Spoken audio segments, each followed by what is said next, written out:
Pregnancy டைமில் vomiting இருக்கா இல்லை என்ன மாதிரி சிம்டம்ஸ் இருக்குதுன்னு சொல்லி ஒரு சிலர் இன்னுமே கேட்குறது உண்டு. எனக்கு இருக்க ஒரு பெரிய சிம்டமே இந்த மார்னிங் சிக்னஸ் மட்டும்தாங்க. அன்றைக்கி ரேஸ் கோர்ஸ் ரோட்டில் ஒரு ஈவெண்ட் 7:30 மணிக்கு வந்து அங்கே இருக்கணும். 4 மணிலேருந்து அலாரம் அடிக்குதுங்க. கஷ்டப்பட்டு 5 மணிக்கு எழுந்திரிச்சு ஆன் டைமுக்கு வந்து அவசர அவசரமாக கிளம்பி ரீச் ஆயாச்சு. வரும்போது பிரேக்ஃபாஸ்ட் சாப்பிடல, வீட்டுக்கு வந்துட்டு தான் சாப்பிட்டோம். ஸோ ஒரு காஃபி வந்து குடித்தேன்.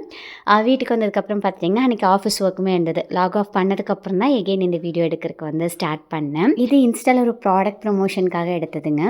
ஷூட்க்கு போகிறேன்னு சொல்கிறீங்களே, என்ன ஷூட் அப்படின்னு சொல்லி ஒரு சிலர் கேட்பீங்க. ஏதாவது ஒரு ஈவெண்ட் நடக்குது, இல்லை ஏதாவது ஒரு பொட்டிக் இருக்குது, இல்லை ஏதாவது ஒரு ஜுவல்லரி ஷாப் இருக்குது அப்படின்னா வீடியோ எடுக்கிறதுக்காக நம்மளை இன்வைட் பண்ணியிருப்பாங்க. ஸோ அதுக்கு போகிறது தான் வந்து ஷூட்க்கு போகிறேன்னு வந்துட்டு சொல்கிறேன். சில பேர் பார்த்துட்டிங்கன்னா அவங்களே கேமரா வச்சு ஷூட் பண்ணி நம்மளுக்கு எடிட் பண்ணி கூட வீடியோஸ் கொடுத்துருவாங்க.